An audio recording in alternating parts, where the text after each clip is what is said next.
가장 춥고 긴 밤이 이어지는 겨울입니다. 여러분에게 가족, 그 중에서도 특히 엄마라는 존재는 어떤 의미인가요? 세상 모든 위험으로부터 나를 지켜주는 가장 안전한 울타리, 아마 그렇겠죠. 그런데 만약 그 익숙한 목소리, 내가 세상에서 제일 잘 아는 그 얼굴을 한 사람이 사실은 내가 알던 그 사람이 아니라면 어떨까요? 오늘 사연은 유난히 추웠던 어느 겨울밤, 방 한 구석, 굳게 닫힌 풋박이장에서 시작된 이야기. 풋박이장 속의 가짜 엄마입니다. 이상한 일은 저희 가족이 그 집으로 이사한 지 딱 1년이 되던 해 어느 깊은 겨울밤에 시작됐습니다. 시험 기간이라 다들 잠든 새벽, 저 혼자 스탠드 불빛에 의지해 책상에 앉아있는데 문득 코끝이 찌릿해지더군요. 처음엔 환기를 안 시켜서 그런가 싶었는데 시간이 갈수록 냄새가 짙어졌습니다. 축축하고 비릿한, 마치 오랫동안 고인 썩은 물 냄새 같기도 하고 곰팡이 냄새 같기도 한 악취였죠. 어디 곰팡이라도 피었나? 킁킁거리며 방 구석구석을 뒤지다 풋박이장 앞에 섰을 때였습니다.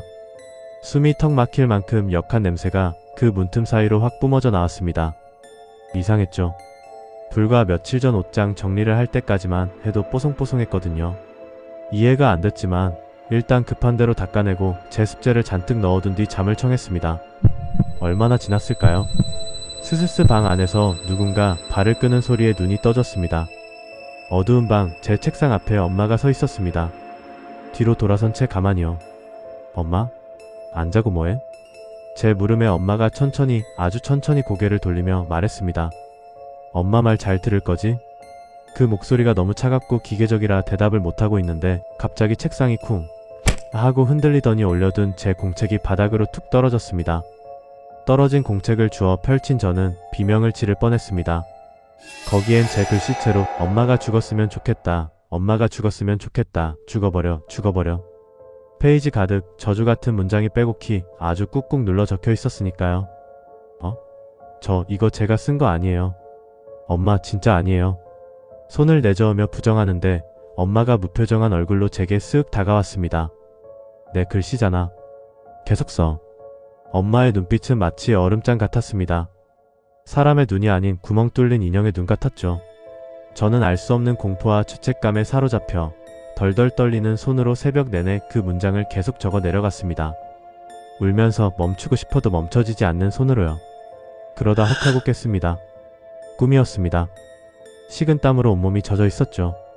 개꿈 한번 살벌하다 생각하며 책상 위를 봤는데 저는 그 자리에 얼어붙고 말았습니다. 꿈속에 봤던 그 공책. 그 위에 정말로 삐뚤빼뚤한 제 글씨로 엄마가 죽었으면 좋겠다는 말이 가득 적혀 있었거든요. 연필심이 부러질 정도로 강하게요. 너무 무서워서 부엌으로 뛰쳐나가 보니 엄마는 평소처럼 아침밥을 하고 계셨습니다. 지우야, 일어났어? 얼른 밥 먹어. 학교 늦겠다. 너무나 평온한 엄마의 모습. 따뜻한 국 냄새. 저는 내가 공부하느라 스트레스를 너무 받아서 몽유병 같은 게 왔나 보다 하고 애써 넘기려 했습니다. 하지만 며칠 뒤 학원 수업을 마치고 늦게 귀가해 조심조심 방으로 들어가려는데 방문 앞에 엄마가 서 있었습니다. 불도 켜지 않은 캄캄한 방 안에서 문 쪽을 뚫어져라 노려보면서요. 엄마? 왜 불도 안 켜고 거기 서 있어? 말이 끝나기도 전이었습니다. 엄마의 손이 제 뺨을 매섭게 후려쳤습니다. 엄마? 죽었으면 좋겠다며. 네? 내가 죽었으면 좋겠다며. 엄마는 표정 하나 바뀌지 않고 제 뺨을 계속해서 때리기 시작했습니다. 저는 울면서 잘못했어요. 안 그럴게요 라고 빌었지만 엄마의 손은 기계처럼 멈추지 않았습니다. 그날 이후로 저는 엄마가 무서워서 집에 들어가도 방에만 틀어박혀 있었습니다. 그러던 어느 날 저녁이었습니다. 방에서 또다시 그 역한 냄새가 났습니다. 풋박이장 문을 열어보니 닦아낸 지 얼마 되지도 않았는데 또다시 새까만 곰팡이가 벽을 뒤덮고 있었어요. 울고 싶은 심정으로 곰팡이를 닦아내고 있는데 안방 쪽에서 엄마 목소리가 들렸습니다. 지우야, 이리 와봐. 평소와 달리 너무나 부드러운 목소리. 홀린 듯 안방으로 들어갔습니다. 어두운 안방 침대 위엔 이불을 머리끝까지 뒤집어 쓴 누군가가 누워있었고 그 옆 협탁에 날선 커터칼 하나가 놓여 있었습니다.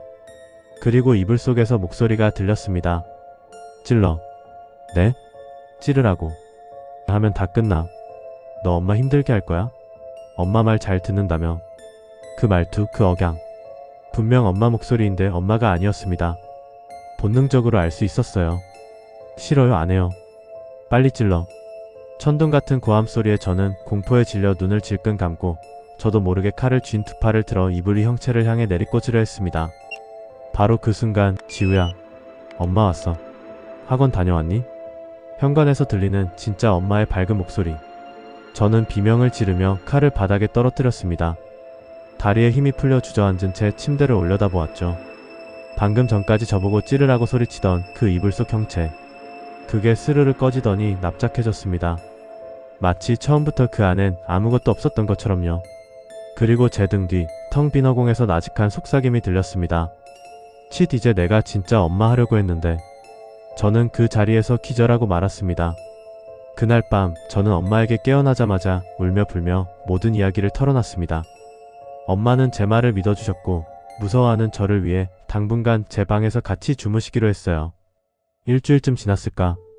옆에서 주무시던 엄마가 갑자기 악 하고 비명을 지르며 벌떡 일어나셨습니다. 엄마, 왜 그래? 손, 저기 손. 엄마는 사색이 되어 붙박이장 쪽을 가리켰습니다. 엄마의 시선을 따라가 보니 꽉 닫힌 붙박이장 문틈 사이로 창백하고 앙상한 여자의 팔 하나가 쑥 빠져나와 있었습니다. 그 팔이 바닥을 짚고 관절을 우드득 기괴하게 꺾으며 우리 쪽으로 기어오려 하고 있었어요. 엄마는 공포에 떨면서도 옆에 있던 베개며 책이며 잡히는 대로 그쪽을 향해 집어 던지셨습니다. 너였구나. 내 딸 괴롭힌 게 너였어. 저리 가. 꺼져. 엄마가 소리를 지르며 달려들 기세로 나오자 그 팔은 잠시 멈칫하더니 마치 연기처럼 스르르 문틈 속으로 빨려 들어갔습니다. 다음날 엄마는 바로 용하다는 점집을 찾아갔습니다. 다녀오신 엄마의 얼굴은 하얗게 질려 있었어요. 무당이 대뜸 그러더랍니다.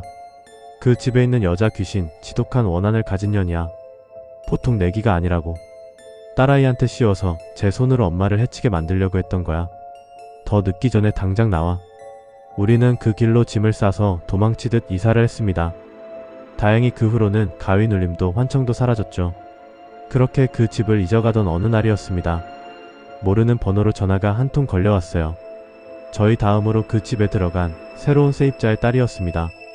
저기 혹시 전에 사실 때 이 집에서 이상한 소리 못 들으셨어요? 처음엔 TV 소리인 줄 알았대요. 그런데 밤마다 그 붙박이장 쪽에서 여자가 흐느껴 울다가 갑자기 미친 사람처럼 깔깔깔 웃는 소리가 들린다고요. 그 전화를 끊고 나서 문득 그런 생각이 들었습니다. 그 여자는 도대체 왜 가짜 엄마 흉내를 내며 저에게 집착했을까요? 자기가 진짜 엄마가 되고 싶었던 걸까요? 아니면 그냥 단란한 가족을 파탄내는 게 즐거웠던 걸까요? 그리고 그 집에 아직도 남아있다면 지금은 또 누구의 목소리를 흉내내고 있을까요? 세상에서 가장 사랑하는 사람의 목소리로 가장 끔찍한 명령을 내리는 존재. 상상만 해도 등골이 서늘해집니다. 귀신이 정말 무서운 건 그 기괴한 모습 때문이 아니라 우리의 가장 약한 마음, 의심하고 싶지 않은 그 관계를 파고들기 때문이 아닐까요? 오늘 밤 가족들과 함께 계신가요? 혹시 누군가 평소와 조금 다른 행동을 하거나 어딘가 낯선 눈빛을 보인다면 너무 깊게 의심하지 마세요. 하지만 한 번쯤 가만히 그 눈을 들여다보시길 바랍니다. 혹시 진짜가 아닐 수도 있으니까요. 오늘 이야기는 여기까지입니다.